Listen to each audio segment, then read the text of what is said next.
নমস্কার, পাকবিচিত্রা সকলকে স্বাগত জানিয়ে আমি আজ আপনাদের আরেকটি নতুন রেসিপি করে দেখাবো। আলু ফুলকপি দিয়ে ডিমের ডালনা। আমার চ্যানেলটি অবশ্যই সাবস্ক্রাইব করবেন।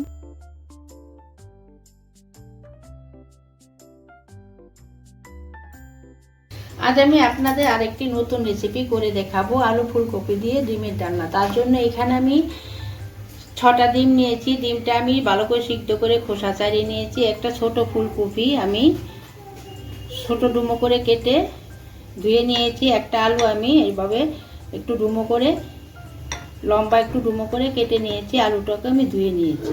এখন আলু আর ফুলকপিটাকে আমি ভাপিয়ে নেব। এখন আমি আলু আর ফুলকপিটাকে ভাপিয়ে নেব। আলু পরিমাণ মতো কড়াইতে জল নিয়ে নিয়েছি। চা চামচের 1 চামচ নুন, চা চামচের 1/2 চামচ হলুদ গুঁড়ো দিয়ে এখন আমি 2 থেকে 3 মিনিট আলু আর ফুলকপিটাকে একটু ভাপিয়ে নেব।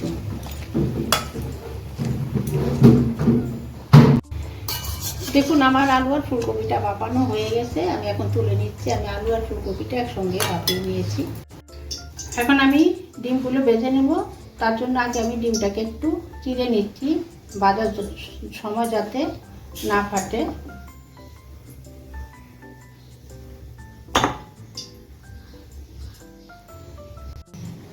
এখন আমি ডিমে নুন হলুদ মাখিয়ে নিব। তার জন্য 1/2 চামচ নুন 1/2 চামচ হলুদ দিয়ে ডিমটাকে এখন ভালো করে মাখিয়ে নিব।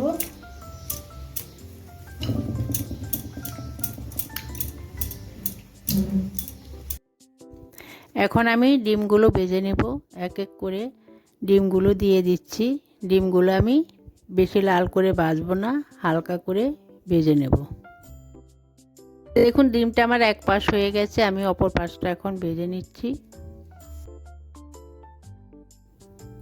দেখুন আমার ডিমগুলি ভাজা হয়ে গেছে। আমি কিন্তু বেশি লাল করে ভাজিনি।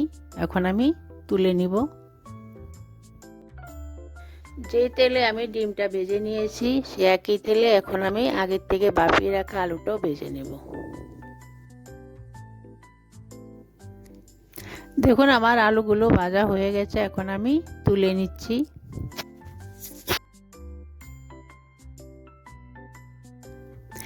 একই তেলে আমি আগের থেকে ভাপিয়ে রাখা কপিগুলো ভেজে নিচ্ছি। দেখুন আমার কপিগুলো কত সুন্দর ভাজা হয়েছে। এখন আমি তুলে নিচ্ছি।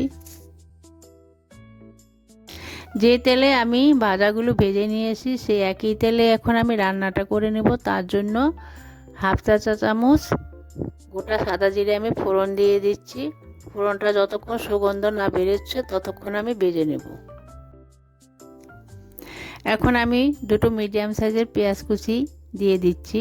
পেঁয়াজটাকে আমি ভেজে নিচ্ছি, বেশি লাল করে ভাজবো না, হালকা করে একটু ভেজে নেব। দেখুন আমার পেঁয়াজের কালারটা চেঞ্জ হয়ে গেছে। আমি হালকা করে একটু ভেজে নিয়েছি। এখন আমি 1 টেবিল চামচ রসুন পেস্ট 1 চা চামচ আদা পেস্ট দিয়ে 2 মিনিট কষিয়ে নেব। দেখুন আমার 2 মিনিট কষানো হয়ে গেছে। এখন আমি 1 টেবিল চামচ হলুদ গুঁড়ো, 1 টেবিল চামচ জিরে গুঁড়ো, চা চামচের 1 চামচ কাশ্মীরি লঙ্কার গুঁড়ো, 1 টেবিল চামচ কাঁচা লঙ্কা পেস্ট, অল্প পরিমাণে একটু জল দিয়ে ভালো করে কষিয়ে নেব যতক্ষণ মশলার কাঁচা গন্ধটা কেটে না যাচ্ছে। দেখুন আমার মশলাটা কষানো হয়ে গেছে। মশলা কালারটাও চেঞ্জ হয়ে গেছে। এখন আমি ভেজে রাখা আলু ফুলকপিটা দিয়ে দেব। দিয়ে 1 মিনিট ভালো করে নেড়েচেড়ে কষিয়ে নেব মশলার সঙ্গে আলু ফুলকপিটা। এখন আমি 2 থেকে 3 মিনিট ঢাকা দিয়ে রেখে দেব, গ্যাসটা লোতে রেখে আলু ফুলকপিটা নরম হওয়ার জন্য। গ্যাসটা আমি লোতে করে দেব।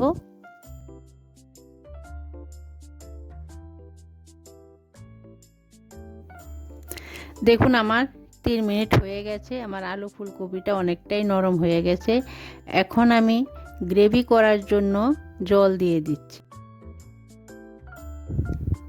ডিম দিয়ে দিচ্ছি, নুন দিয়ে দিচ্ছি। এখন আমি 4 থেকে 5 মিনিট রান্না করে নেব।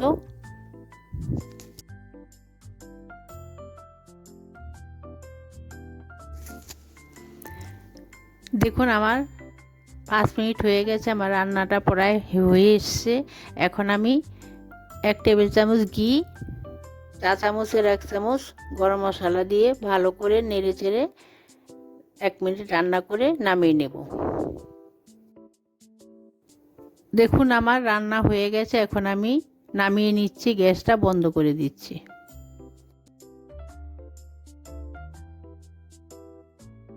দেখুন আমার আলু ফুলকপি দিয়ে ডিমের ডালনা তৈরি হয়ে গেছে।